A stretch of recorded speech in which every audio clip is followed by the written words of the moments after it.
Hola,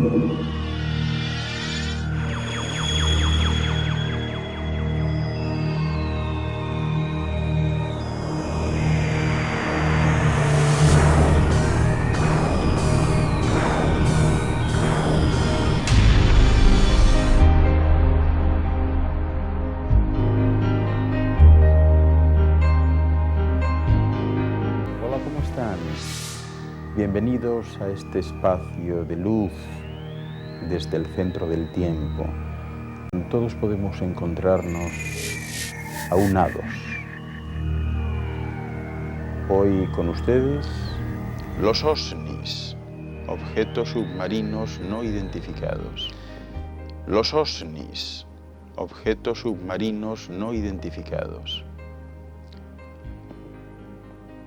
Son muchos los misterios que se encierran en la historia de la humanidad y uno de los muchos enigmas lo constituyen sin duda los llamados UFOs, UFOs o también OVNIs, ¿verdad?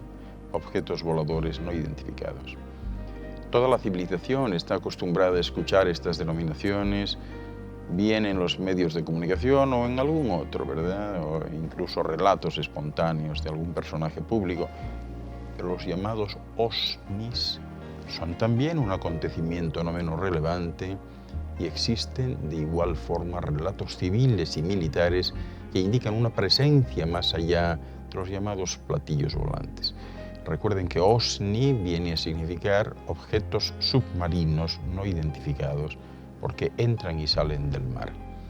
Las extensiones oceánicas de la Tierra parecen esconder tantos misterios como los cielos o como el más distante de los sistemas cósmicos. Pero los OSNIs son fascinantes. Su avistamiento causa tanto entusiasmo como sorpresa y dudas. Y el caso es que estos aparatos, a diferencia de sus hermanos los OVNIs, se sumergen, como les decía, bajo la superficie líquida de este planeta azul, que está formado por 3/4 partes de esa sustancia que le da su color, el agua. Pues bien, los OSNIs son famosos, igual que los OVNIs, por confundir los complejos sistemas de control y de defensa territorial de todos los países del mundo y que tienen como característica principal su capacidad de maniobra impresionante y sus altísimas velocidades a enormes profundidades que dejan desconcertados a todas las armadas del mundo, ¿verdad? El rendimiento y comportamiento de estos aparatos sobrepasan en larga medida los navíos convencionales o submarinos, hasta la fecha conocidos, ¿verdad? Y como ejemplo, pues se podría afirmar muy bien que la velocidad máxima de un submarino moderno pues no es de mucho más allá de 80 o 100 kilómetros hora. Bueno, pues los aparatos OSNIs se mueven a velocidades por lo menos 3 veces superiores. Fíjense, en 1973, en el Atlántico Norte, el portaaviones Wasp de la US Navy, junto con otros 12 navíos que se encontraban en una simulación de combate, detectaron en sus radares un enorme objeto que se movía a una velocidad impresionante de cerca de 230 kilómetros hora. Pues bien, este objeto permaneció durante 3 días en el perímetro de estos navíos, sumergido a una profundidad de 8.200 metros, cuando el registro de máxima profundidad de un submarino de la época pues no sobrepasaba los 1.900 metros. Ivan Sanderson, biólogo marino y fundador de la Sociedad de Investigación OSNI, sugiere que debajo de los océanos puede vivir una raza más antigua que la humana, que se encuentran a millones de años de diferencia por delante de la humanidad de superficie, y que esta raza evita el contacto directo con las formas primitivas y se desenvuelve tecnológicamente en todos los campos, capaces de superar incluso la necesidad del más sencillo acto voluntario del cuerpo humano, el respirar. Es decir, hablando literalmente como lo conocemos los humanos, ¿verdad? Bueno, pues el investigador John Keel supone que las bases submarinas pueden estar localizadas en el norte del Círculo Ártico, así como los fundadores de la APRO, Jim y Carol Lorenzen, sugieren que los fenómenos OSNI forman ya parte de las actividades de cartografía como futuras indicaciones con uso futuro. Pues bien, en 1973, la Sociedad Argentina de Investigadores de Fenómenos Extraños afirmó que después de muchos años de investigaciones, no dudaba que otros mundos hubieran establecido bases submarinas en este planeta, en los golfos de San Matías y San Jorge, en la costa patagónica y en Venezuela, y que fueran vistos pues tantos objetos salir del mar y entrar también en el mar, de manera que las personas de las localidades marítimas pues lo viesen como un caso ya habitual y normal como tantos otros.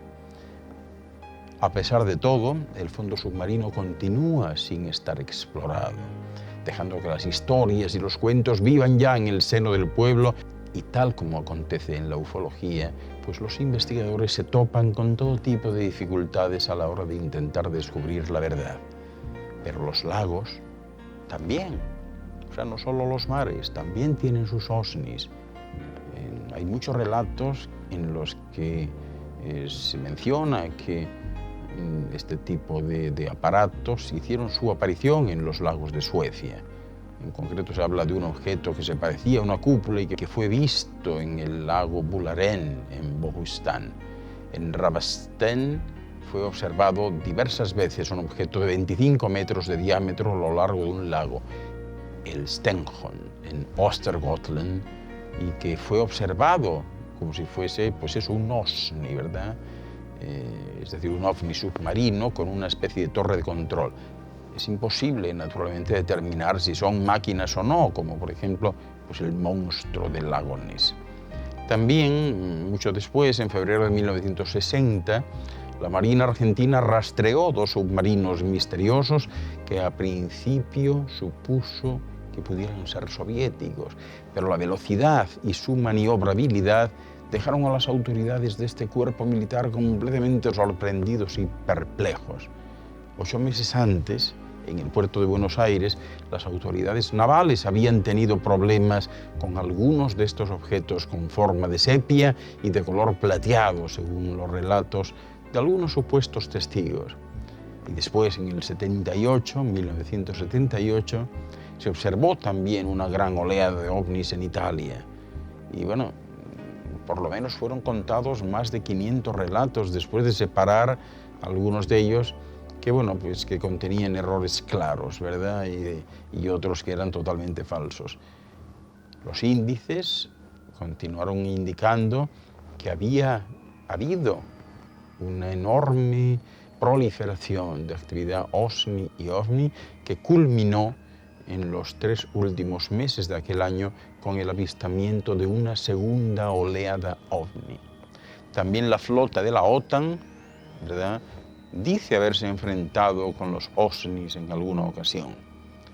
¿Qué sucedió si no en los fiordos noruegos en noviembre de 1972 entre OSNIs y una parte importante de la flota de la OTAN?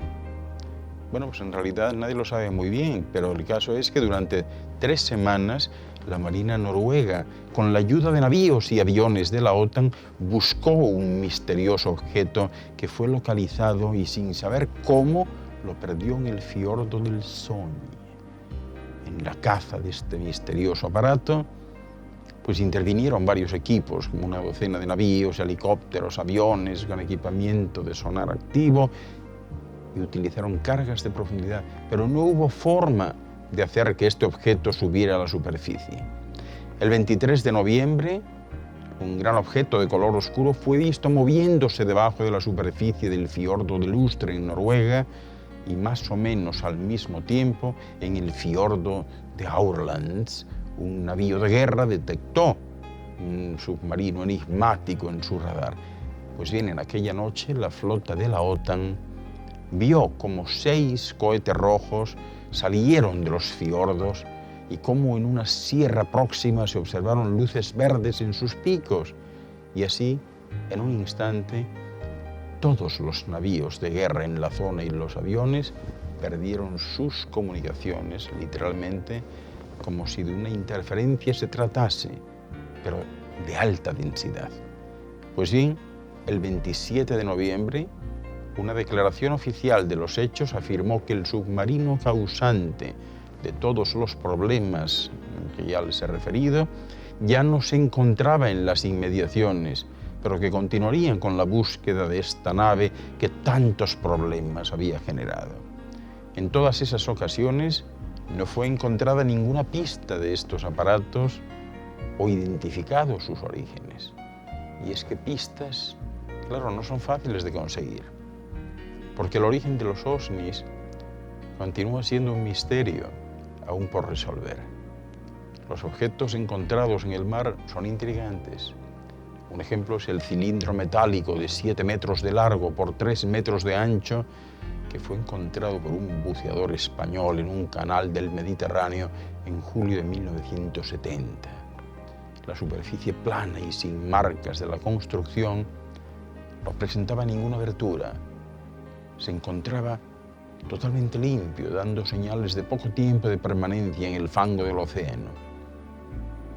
Y debido a las medidas enormes para él, este buceador decidió buscar un barco con una grúa para llevarlo a bordo y así poder estudiar pues ese misterioso objeto. Pero ¿qué les puedo contar? Cuando volvió, ya no se encontraba en el lugar donde le había localizado.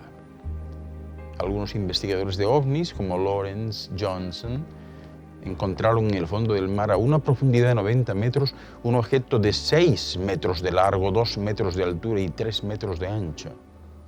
Cuando encontraron este objeto de color plateado, grisáceo, se dieron cuenta de unas marcas en el fondo del mar como si se tratase de ruedas, ¿verdad? Y que seguían por mar adentro. Dada la profundidad que se encontraban, pues no les fue concedida una licencia para estudiar más a fondo esas marcas. También se sabe de un OVNI que cayó en las aguas cercanas a Río de Janeiro, en Brasil, en julio de 1970. El objeto dejó una marca de pintura en el agua de color rojo y este aparato fue recuperado por la policía brasileña y está pues bajo custodia. En declaraciones oficiales declararon que era un avión que había tenido un accidente y el color rojo era su lubricante, que al soltarse de los sistemas hidráulicos pues dejaron el tinte de ese color en el agua.